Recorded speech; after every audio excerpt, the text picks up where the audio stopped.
This huge tentacle monster turned out to be the sea god worshipped by the local residents. The waves that turn around can overturn any ship, even a human warship. There is nothing we can do about it. And what is even more desperate is, this giant beast is heading towards the world's busiest port is frantically rushing. After a long wait for a week, Monster Legacy finally ushered in a new episode. At the end of the first episode, the heroine and his party, in order to save Shore trapped in the inner world, unexpectedly released an alien giant beast. King Kong, who guarded Skull Island, was furious. It originally planned to subdue the intruder, but this giant beast actually dived.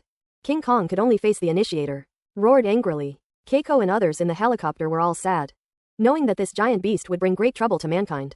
It didn't take long for everyone to arrive. The Emperor's maritime outpost. Everyone just focused on getting off the plane, but they didn't notice that a bug crawled down from the tail of the plane. At this time, the combat command room was already in chaos. Supreme Commander Natalie was attacked on Skull Island, still missing, and interfered with by a strong magnetic field. They also couldn't contact headquarters. According to the process, it should be Tim, the highest-ranking official, take over the position of commander. Look at what he looks like now. Obviously not mentally prepared. At this time, Shore and the others rushed to the command room.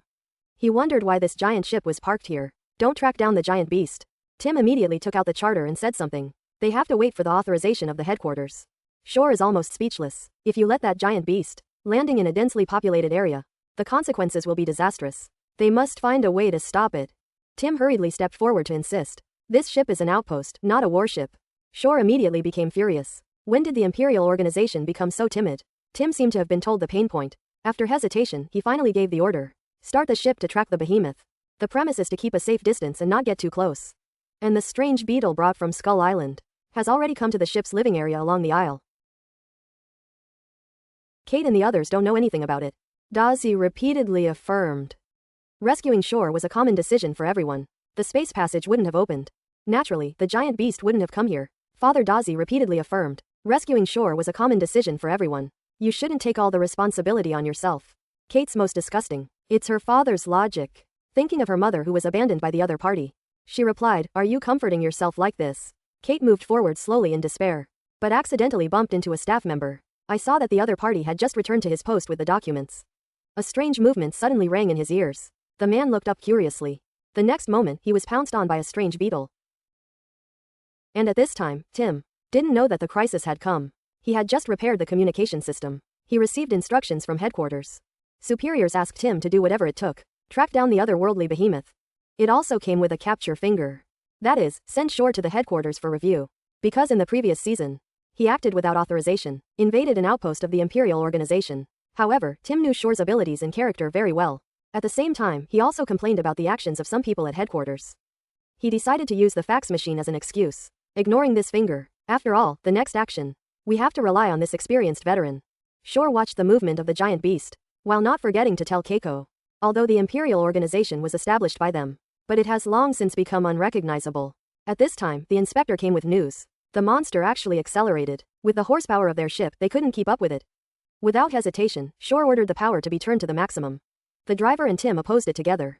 This would overload the engine and heat up, eventually causing damage. Shore felt compelled to take the risk. If you lose the sea monster, the loss of humanity will be immeasurable.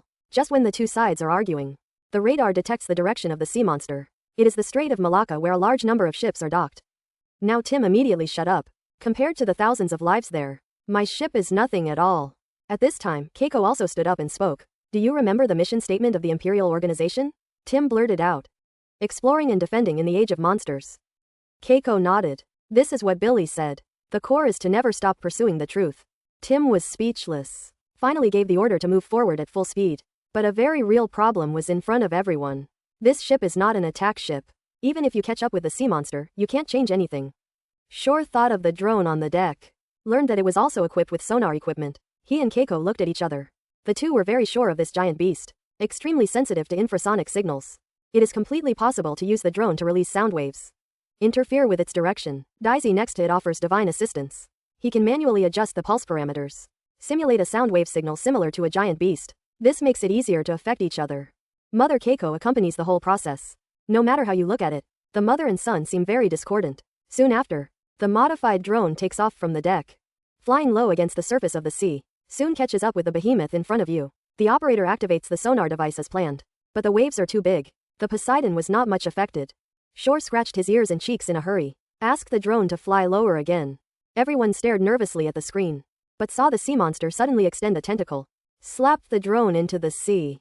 The signal on the screen was instantly interrupted. Everyone covered their faces and sighed.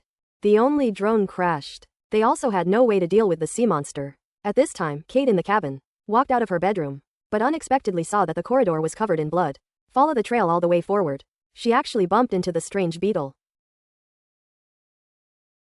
Kate instinctively grabbed the fire extinguisher. Maybe it was because she was too nervous. She forgot to pull the safety bolt. Seeing that she was about to be knocked down by the beetle, a signal flare flew in. It turned out to be Kintaro and Xiaomei.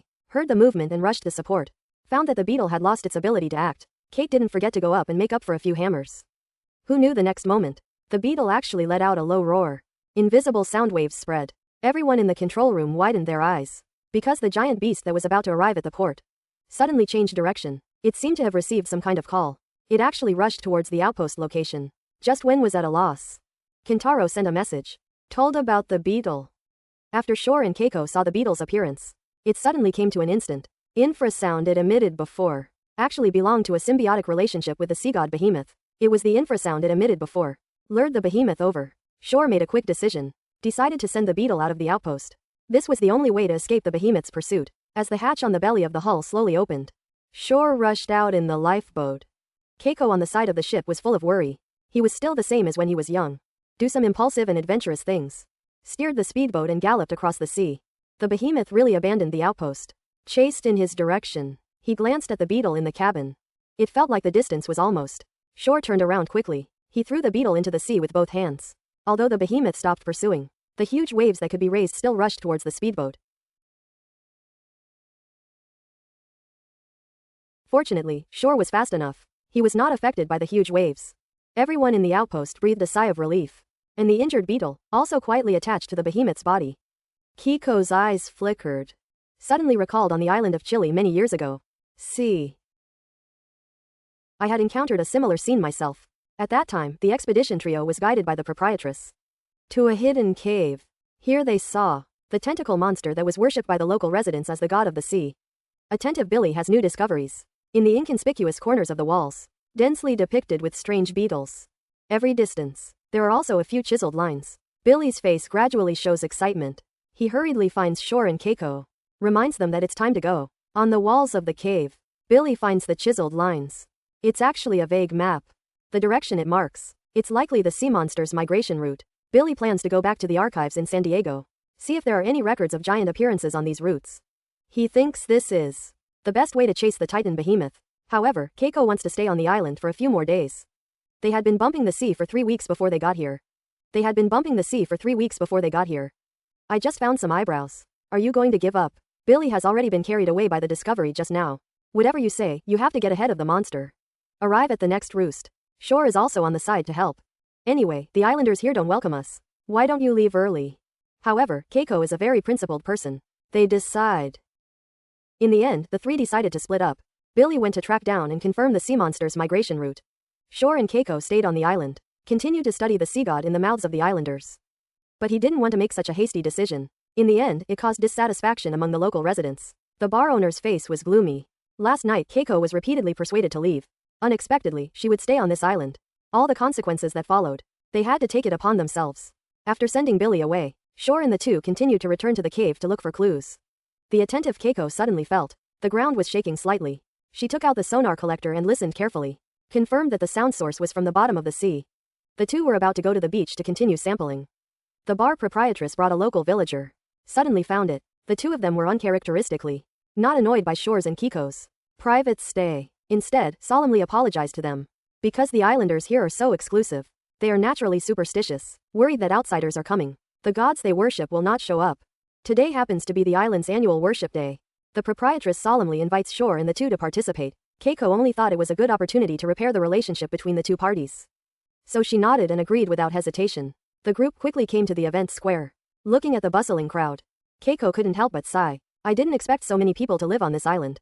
The proprietress introduced it. This is a ritual to worship the sea god. Every villager must participate. It is used to pray for a good harvest.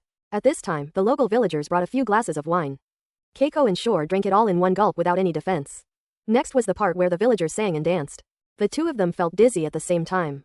They ran uncontrollably to the center of the crowd, just as the atmosphere on the field was getting warmer and warmer. Keiko stopped her figure first.